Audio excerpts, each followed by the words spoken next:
আসসালামু আলাইকুম। সবাই কেমন আছেন? আমি ভালো আছি আমার বাচ্চাদেরকে নিয়ে। তারপর হচ্ছে আমি আজকে গরুর কলিজা ভুনা করব। আমি আগে থেকে ফ্রিজ থেকে বের করে কলিজাটা পরিষ্কার করে নিয়েছি। আমি এটা গরম পানিতে প্রায় 10-12 মিনিটের মতো ফুটিয়ে তারপর হচ্ছে ভালোভাবে ধুয়ে নিলাম। ভালোভাবে পরিষ্কার করে নিতে হবে, তাহলে গরুর কলিজা রান্নার পরে স্বাদ আসবে। তাহলে ভিতরে রক্ত থাকে, কলিজাটা খেতে তিতা লাগে। আমি ভালোভাবে ধুয়ে নিয়ে তারপর হচ্ছে এখন রান্নাটা বসিয়ে দিচ্ছি।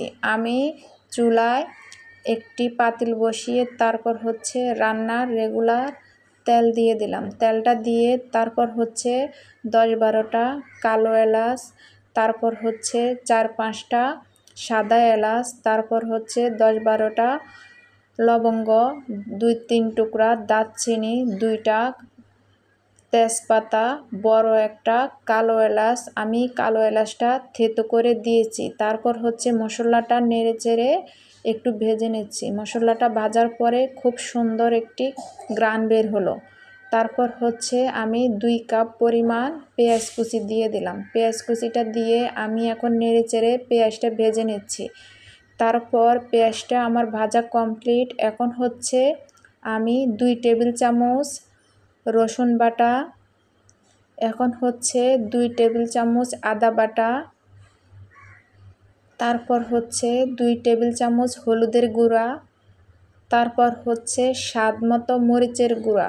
স্বাদ মতো বললাম কেন, যে যেমন জাল খায় এমনই মরিচের গুঁড়া দিব। তারপর হচ্ছে 1 টেবিল চামচ জিরার গুঁড়া, 1 টেবিল চামচ ধনের গুঁড়া, তারপর হচ্ছে স্বাদ মতো লবণ দিয়ে দিলাম। দিয়ে এখন আমি সব কিছু দেওয়ার পরে মশলাটা ভালোভাবে কষিয়ে নিচ্ছি। সবাই ভিডিওটি কন্টিনিউ করে একটি লাইক দিয়ে দিবেন। আর প্লিজ কেউ ভিডিও টেনে টেনে দেখবেন না, আমার ভিডিওটা ফুল ওয়াচ করে দিবেন। এখন আর আমি বড় ভিডিও দিচ্ছি না, কারণ সবাই টেনে টেনে দেখে। আমি বুঝতে পারি কে ভিডিও টেনে দেখে আর কে দেখে না। আমি কিন্তু সবার ভিডিও ফুল ওয়াচ করে দেই। আর ভিডিও যদি ফুল ওয়াচ না করে তাহলে চ্যানেলের ক্ষতি হয়ে যায়। তাহলে সবাই সবার ভিডিও ফুল ওয়াচ করে দেখবেন। কেউ কারোর এত বড় ক্ষতিটা করবেন না। সবাই শখ করে ইউটিউবে এসেছি, তাই সবার সাথে সবাই থাকবো।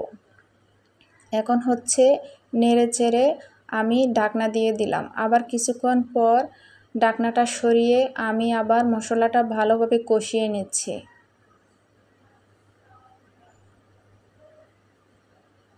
এখন হচ্ছে ভালোভাবে মশলাটা নেড়েচেড়ে আমি কষিয়ে নিব।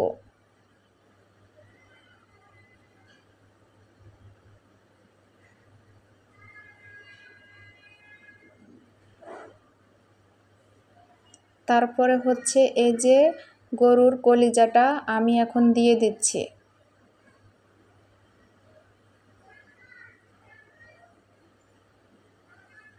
তারপরে দিয়ে এখন আমি খুন্তি দিয়ে নেড়েচেড়ে মশলার সাথে ভালোভাবে মিশিয়ে নিব।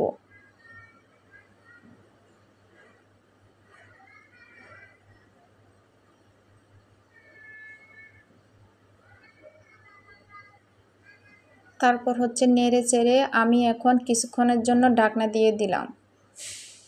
কিছুক্ষণ পর আমি ঢাকনাটা সরিয়ে আবার খুন্তি দিয়ে নেড়েচেড়ে ভালোভাবে কষিয়ে নিচ্ছি।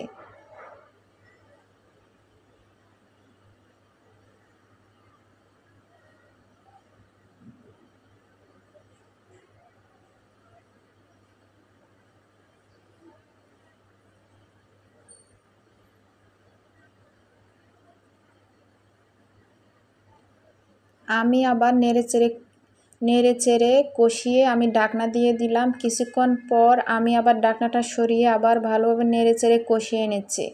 কিছুক্ষণ পর পর নাড়তে হবে, তাহলে পাতিলের নিচে দিয়ে লেগে যেতে পারে। আর তরকারিটা যদি পুড়ে যায় তাহলে স্বাদ নষ্ট হয়ে যাবে। তাই আমি কিছুক্ষণ পর পর নেড়ে নিচ্ছি।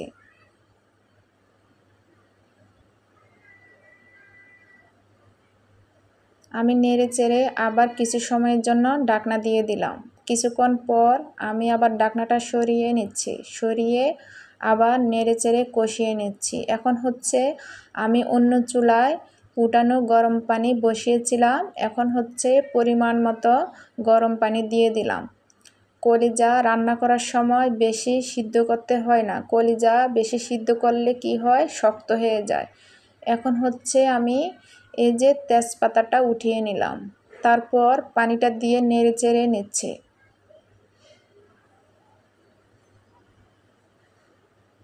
তারপরে আমি হচ্ছে আবার ঢাকনা দিয়ে দিলাম।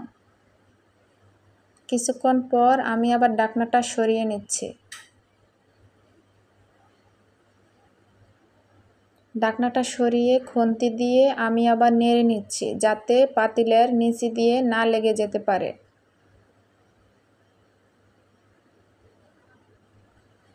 আমি আবার ঢাকনা দিয়ে দিলাম। কিছুক্ষণ পর আবার ঢাকনাটা সরিয়ে নিচ্ছি, সরিয়ে আবার খুন্তি দিয়ে নেড়ে নিচ্ছি।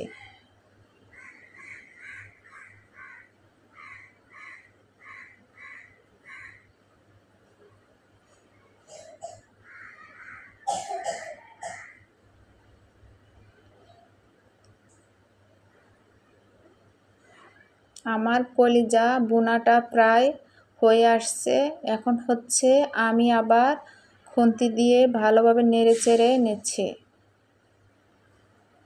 রান্নাটা প্রায় শেষের দিকে আমার। এখন আমি আবার নেড়ে চেড়ে ভালোভাবে কষিয়ে নিচ্ছি।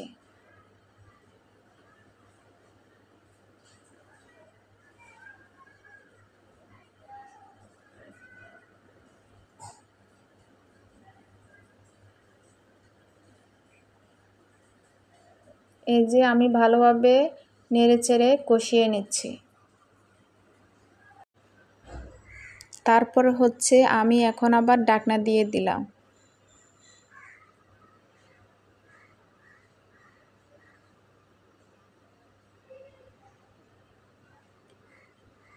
এই যে আমার রান্নাটা শেষ। এখন হচ্ছে আমি বেড়ে দেখাচ্ছি। আমার কলিজা ভুনাটা কমপ্লিট, গরুর কলিজা ভুনাটা কমপ্লিট হয়ে গেল। এখন আমি পরিবেশন করে নিচ্ছি। এই কলিজা ভুনাটা রুটি, পরোটা, পোলাও, ভাত দিয়ে খেতে অনেক মজা হবে। তারপর হচ্ছে সবাই ভালো থাকবেন। আসসালামু আলাইকুম, আল্লাহ হাফেজ।